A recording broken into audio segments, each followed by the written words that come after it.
Hey guys, I found it. I found it. What am I talking about? I'm talking about this guy right here. That doorbell. That little weird looking box above my head. Let's check it out. Is a transformer.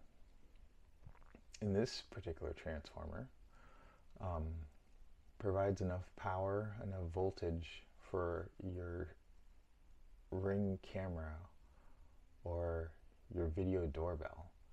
Oftentimes, these are like all over the place in homes. Sometimes they're in an attic, they're in a closet, this one's in a garage. And this has to be operating properly, putting out the right voltage. Otherwise, your doorbell isn't going to function. I shouldn't say that. It will have limited functionality. The tone may sound a little odd um, when you're trying to connect a video doorbell. Then the video doorbell will tell you that it's not getting enough voltage, and this is usually the culprit.